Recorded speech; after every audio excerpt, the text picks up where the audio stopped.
Passe Croisée, c'est une émission que je suis depuis très longtemps, depuis quasiment mon arrivée à Toulouse. C'est quand même la petite émission culinaire toulousaine par excellence, puisque ça regroupe mon métier qui est ma passion. Mais le rugby, c'est vrai que bon, voilà, c'est légion à Toulouse, donc celui qui ne suit pas le rugby à Toulouse, il vaut mieux qu'il change de ville. Mais voilà, donc c'est un peu comme ça que ça s'est fait. Bonjour Yann. Bonjour Stéphane. Bienvenue dans ma cuisine. Donc qu'est-ce que tu nous as préparé de bon aujourd'hui? Alors aujourd'hui, on va faire une entrée emblématique des bistrots. D'accord. C'est l'œuf mimosa. Ça ne demande pas beaucoup d'ingrédients. Donc on a de la moutarde, un peu de persil qu'on utilisera dans l'appareil à mimosa, de la ventrèche de thon confite à l'huile d'olive. Sur l'œuf mimosa qui est très simple.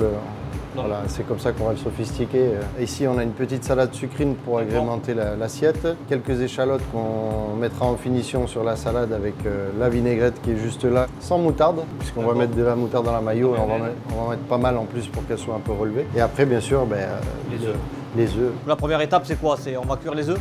On va commencer par là, ouais. Pendant que les œufs cuisent, on va faire la mayonnaise. D'accord. Et l'appareil à mimosa. C'est un mélange de mayonnaise avec les jaunes d'œufs qu'on va récupérer, qu'on va mettre à l'intérieur. Donc là, on va clarifier les œufs. Voilà, je vais faire juste un jaune d'œuf et bien la moutarder.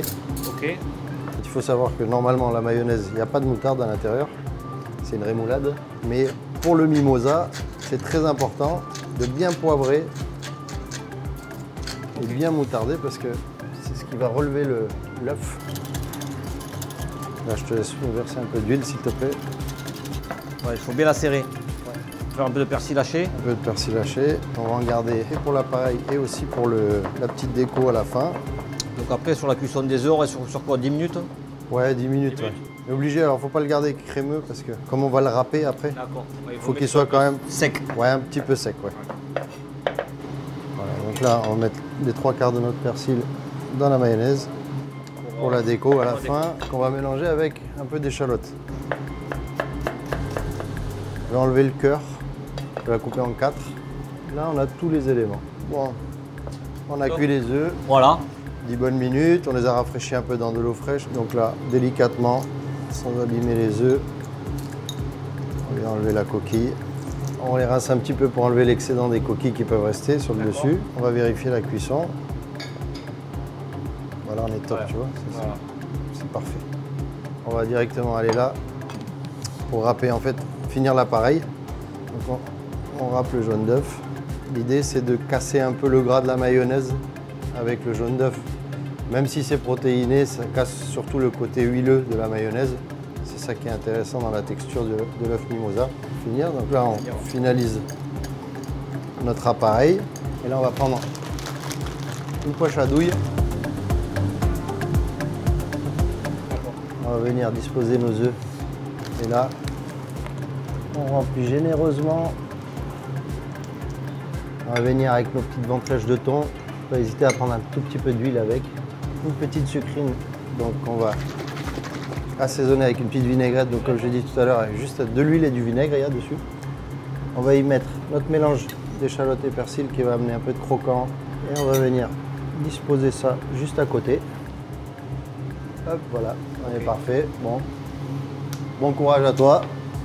Tu sais ce qu'il te reste à faire. Donc mon plat, c'est les œufs mimosa. J'ai choisi ce plat parce que c'est un plat simple à réaliser, mais quand il est bien réalisé, c'est un plat d'exception. Tout tourne autour des œufs, donc c'est important d'avoir des bons œufs. Et nous, on l'a agrémenté avec un peu de ventrèche de thon parce que ça se marie super bien. C'est aussi notre recette emblématique dans notre brasserie, le Vivent. Mon rapport avec le Stade Toulousain, c'est un peu un rapport miroir avec ce qui peut se passer dans une cuisine ou même dans un restaurant, parce qu'on parle d'équipe, de cohésion d'équipe, et qui parle de cohésion d'équipe parle famille. Donc c'est un petit peu ce rapport-là qu'on peut retrouver.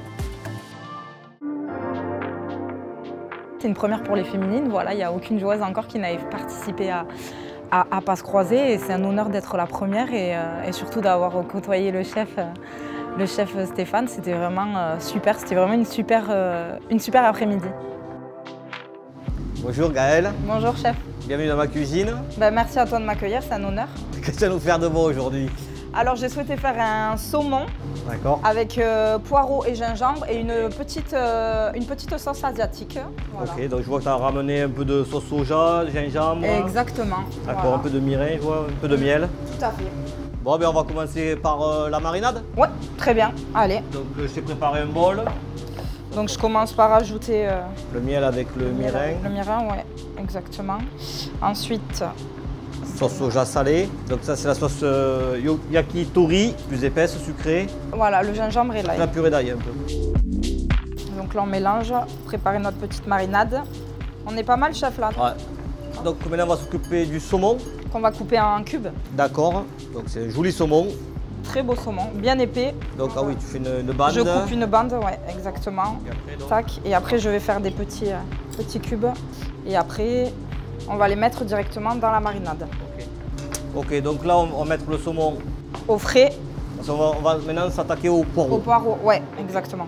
Bon maintenant Gaël alors. Eh bien on va prendre les poireaux D'accord. et on va récupérer la partie blanche du poireau, donc on va le couper. Et après on essorera le poireau pour après l'amener à la cuisson. Donc ça, à la base, après c'est une fondue, donc on met beurre, échalote. Oui, Et tu as prévu un peu de curry, tu m'as dit, pour c'est ça, ouais. le faire suer avec, et on le crème un peu. Voilà, exactement.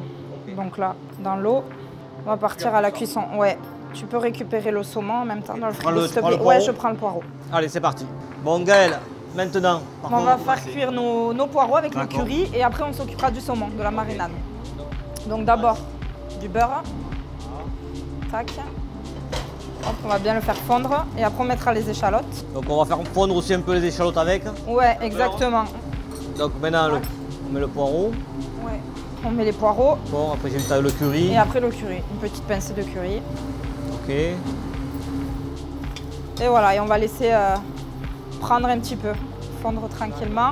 Et on va s'occuper du saumon. D'accord, donc on décale. On échange. Tac. Donc on a dit un peu d'huile Ouais, un filet d'huile. à la base. Donc là on met les Et on saumons. va mettre le saumon, ouais.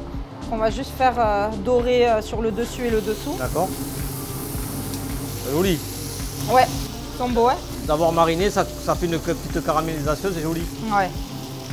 C'est le meilleur, ça. Voilà. Donc là, je les ressors pour les égoutter de nouveau. Et là, on va mettre la marinade dans D'accord, donc je la dans la mets. poêle. Ouais, s'il te plaît. Voilà. On va la faire s'évaporer un peu. Donc on met un peu le saumon à cuire. Ouais, avec la marinade. Ça sent bon. Donc ça on laisse cuire 2 minutes. Ouais, c'est ça. Et après on peut les dresser, c'est ça? Voilà, et après on passe au dressage. Chef, c'est bon le saumon? Ah ouais. Bah, on peut partir au dressage alors. Donc, je vais prendre mon petit cercle, bien remplir. Oh, ben voilà, j'en ai déjà fait une. Je vais l'enlever à la main. Hop. J'enlève le cercle. Je vais venir poser mes petits bouts de saumon. C'est des beaux morceaux. Petite sauce curry. Ouais, tout à fait. Petite sauce curry, une petite huile de poireau, exactement. Donc je vais venir faire des petits points juste pour décorer. C'est bon. Voilà. D'accord. Et Donc après j'ai vu que tu avais amené des petits poires frits, voilà, que je vais venir mettre sur le saumon. Voilà. Toujours dans la continuité du plat. et que tu as préparé. Et la petite déco, la touche finale. Et voilà, la petite touche finale. Merci chef. Eh bien, Et avec bonne plaisir. chance hein, pour reproduire ce plat à tout le monde. Ok, c'est parti. Mon plat, c'est un saumon teriyaki avec fondu de poireaux au curry, avec une marinade, avec un peu de gingembre, avec un peu de curry. Pourquoi le saumon et le poireau? Tout simplement parce que j'adore ça, j'adore en manger au restaurant, à la maison. C'est une grande histoire d'amour. En tant que sportif, la nourriture fait partie intégrante de notre quotidien. C'est aussi un facteur de performance, voilà, c'est ce qui nous permet aussi d'être performants sur le terrain. J'aime beaucoup me faire plaisir, j'aime beaucoup aller au restaurant aussi. Toulouse, c'est une grande région de la gastronomie.